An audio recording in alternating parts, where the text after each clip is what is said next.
kailangan mo lang i-prepare yung character mo sa farming build muna and then saka ka mag ano.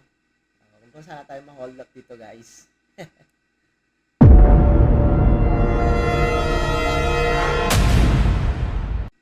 Bago matulog, summon muna tayo, guys. Kumuha tayo niyan para so habol ko kasi dito mga idol, oh.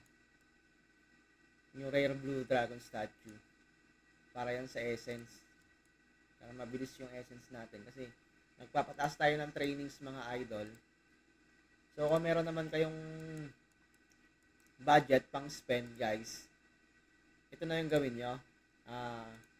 Umili kayo ng summon para sa essence, tapos pang trainings yan, panagdag sa trainings. So although mabilis na naman farm ng essence kung tutuusin kung ipo-focus mo mga idol, no? Pero kasi since na busy tayo, ito na yung way ko. So mag-grind tayo sa labas, outside the game, and then ito natin i-google yung na pag-grindan natin. Kasi sa mag-ubos tayo ng oras dito, guys, sa pagka-grind sa game. Kung meron ka naman ding 500, pwede na yan. Marami-rami na yung mats ang makukuha mo na useful dito sa game, di ba? Sa pag-apps ng mga trainings mo. Since na kailangan ng trainings talaga mga idol, ayan, ang haba pa ng malayo pa yung aabutin natin dito. Di ba?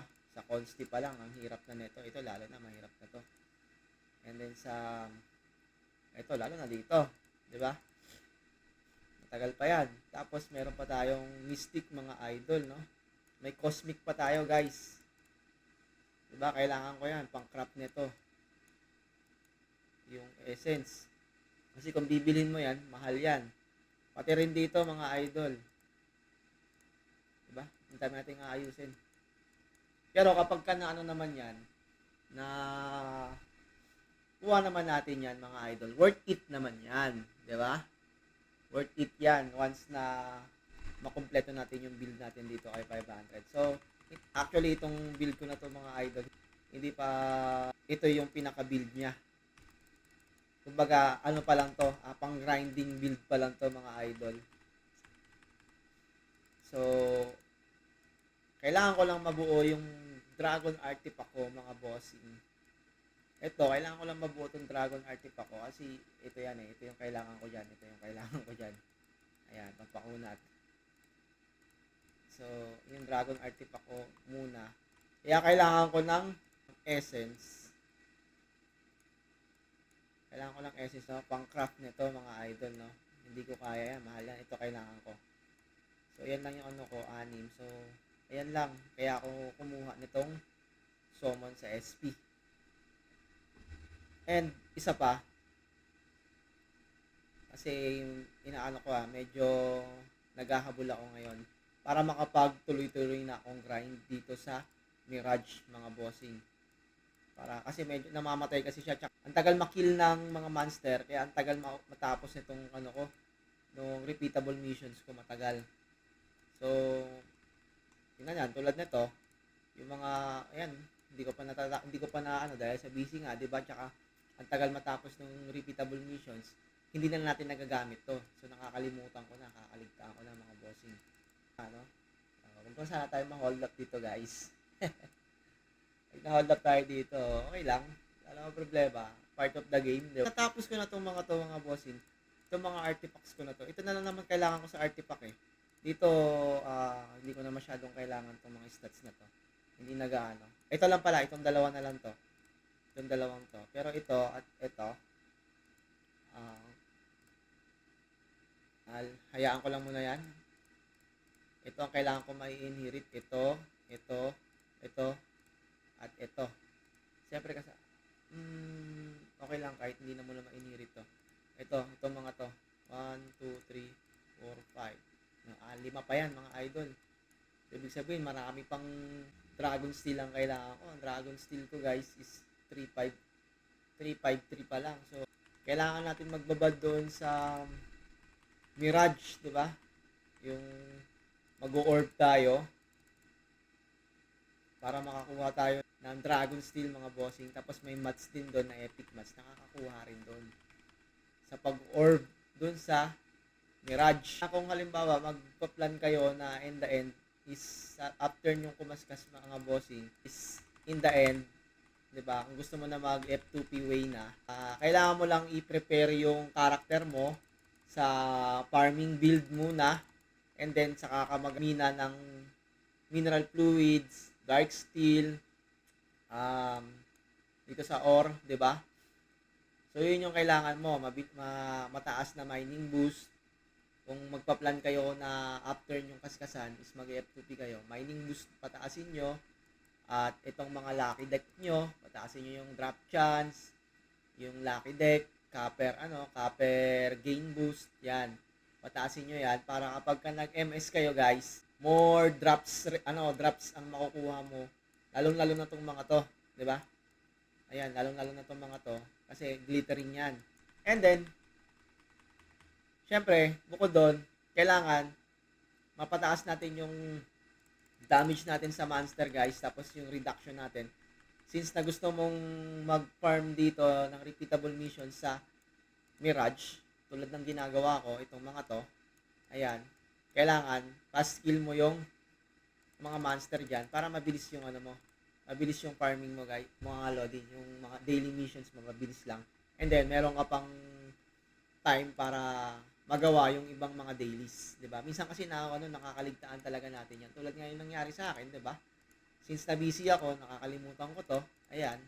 So imbis na character ko, iiwanan ko lang na naka-AFK tapos nagtutuloy-tuloy lang siya sa repeatable missions niya. Tapos minsan pag check ko, namamatay yung character ko, 'di ba? Namamatay sa mga monster, at kung minsan naman kung hindi naman namamatay sa monster, ang bagal niyang mag-clear ng mobs, 'di ba?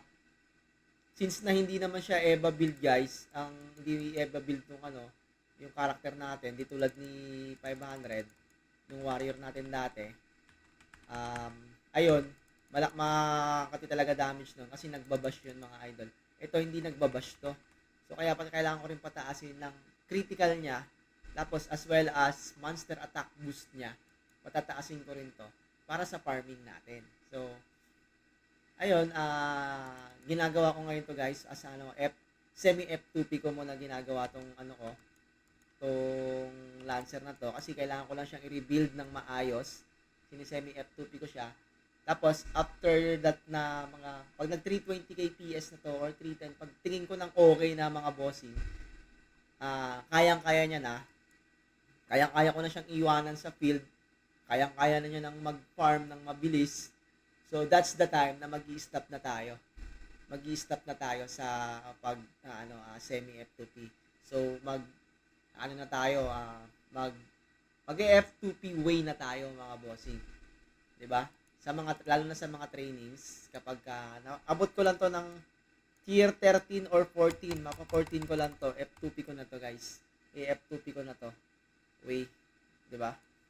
So, ang inaano ko lang naman dyan, ang kadalasan na pinaggagamitan ko lang ng gold dyan is yung ang promo mats. Kasi alam naman natin, mahirap talagang buuhin ang promo mats. Kasi may promo mats naman ako guys na alam na mga bilisan. Pero ang hirap kasing ang hirap kasing pagsabay-sabayin, 'di ba? Kailangan kasi focus ka lang muna sa isa, tapos halimbawa focus ako sa mineral fluid. So, doon lang muna ako magpo-focus mga idol. Focus lang muna tayo doon sa goal natin dyan.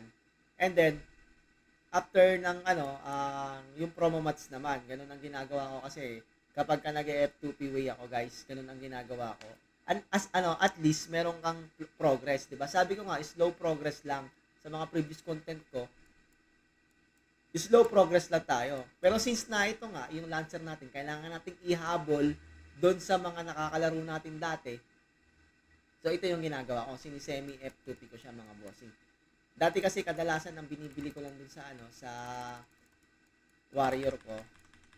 Mga costume, mga ganon. Tapos may trip lang ako, ganyan. Tapos kapag halimbawa, ginawa ko yon is halimbawa pagka magbubuo ako ng legend gear, kapag kinulang, doon ako nagkakaskas mga bossing. Dun yung time na nagkakaskas ako. Aba, swerte ni pa ni Lancer sa mga box puro dilaw, tsaka mga colored box yung lumalabas eh.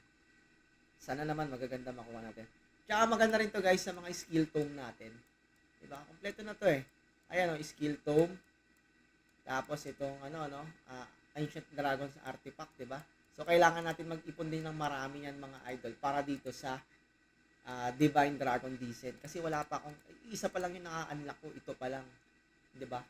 Wala pa akong ganong na-unlock. Ito kailangan ko ma-unlock yung mga crit and crit ever rito. And ano pa ba mga Lodi Cakes?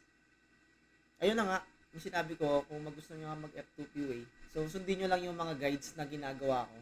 So may mga guides naman din ako sa previous videos ko. Panoorin nyo na lang kung paano i-farm mga bossing. Ngayon, kung halimbawa, medyo natatabunan na. So, natin, pwede naman nating i-remake or buhayin yung yung video na yon, no? Bubuhayin natin yon or gagawa ko ng panibagong guide with dagdagan ko ng mga na-discover ko pa or i-enhance natin yung mga previous videos natin. Yun pwede kong gawin, mga bossing. Diba? Tulad nito, kasi yung si 500, yung warrior ko dati mga idol, nagsimula sa akin yun, ito lang, isang piraso lang yung legend, legend gear. Kaya, inano ko talaga yun, chinaga ko yun hanggang sa makumpleto ko na yung makumpleto ko yung tawag nito, yung gear nun, halos ma-full legend ko na siya. Ito, asa na ba yung ayan na yung si 500, no? So, ito na nagsimula lang ako dito, guys. Ayan, nagsimula lang ako dito. Ito, chinaga ko yan. Isa-isa yung mga yan. Chinaga ko yan. Tapos ito, nag-tradable nung una kong ng necklace, nag-tradable. Nung nag-tradable yan, mga idol, ibinenta ko yan sa Asia 2 ata. Parang sa Asia 2 na ibenta ko yung necklace na yon. And then, yun yung ginamit ko para i-rebuild doon sa, yung gold na nakuha ko, yun yung ginamit ko para i-rebuild yung warrior na si 500 nung time na yon. So, ginawa ko siyang EVA build. Talagang chinaga ko siya, mga bossing.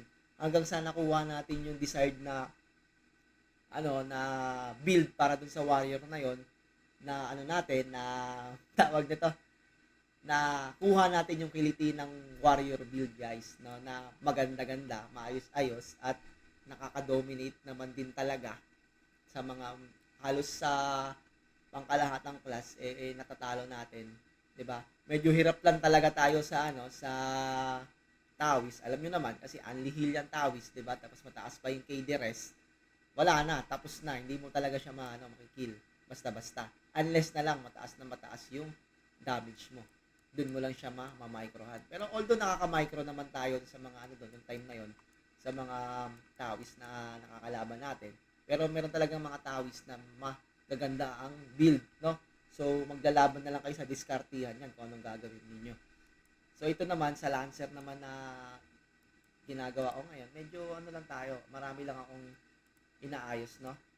Kasi, so far, ito na yung niya, ito pa lang yung progress niya, no? Ayan pa lang yung progress ko, guys. Ayan, no? Ayan pa lang yung naging progress ko. Ayan, 280 yung skill attack damage boost na. Ayan. And then, meron naman din akong isang build na isa. Ito naman, pag ito naman mga Lodi, ayan, skill attack boost to 74. Ano pa ba? Yung 28 yung 28 yung crit. Ayan, physical attack. So, yung physical attack ko, na yan, 9-8 na yan kapag ka naka almost 9 magte 10k na yan pag naka-equip itong Drago ko at itong Gold King ko. So far wala pa akong mga maayos na wala pa akong maayos na treasures kasi iuhuli ko yan mga Lodi. Iuhuli ko yan yung treasures na yan. Gagawin ko diyan. Tapusin ko lang yung mga artifacts ko kasi kailangan kong ma-enchant lahat yan para ma-set ko na yung tamang build para sa Lancer natin, 'di ba? So, ayun, I think yun lang naman mga bossing ang ang mai-share ko sa inyo, no? Sana meron kayong nakuhang idea man lang sa mga pinagsasabi ko sana merong ma-apply nyo rin sa character ninyo, ma-apply nyo rin sa sarili ninyo, 'di ba? So hindi pwede na halimbawa, tutok ka na lang dito para mag-grind. So pag nag-grind ka dito, parang nawawala na yung yung bilang isang tao, para ka ng robot, 'di ba? So ito na lang yung gawin mo. Pag may time ka, laruin mo. Pagka halimbawa, wala kang masyadong time, marami kang ginagawa, AFK mo lang. Hindi naman yan kahit naka-AFK yan, may progress pa rin naman yan mga bossing kasi nagpa-farm din naman ng mga mats yan kahit naka-AFK yan, kahit marami kang ginagawa dyan, di ba? Sa CR ka, nasa mall ka, as long as meron kang PC na pwede mong pag-iwanan at may titingin-tingin lang sa PC mo na naka-AFK, tapos tingnan mo lang, check mo lang sa team viewer mo kahit malayo ka. So okay, gamit na gamit mga idol. Di ba? So guys, ayun lang. Sana meron kayong napulot ng idea or may tricks kayo na na-share ko naman sa inyo. Sana magamit nyo sa inyo sa sarili nyo rin at sa character niyo. Thank you so much guys. God bless. Good night. Tutulog na ako after nito.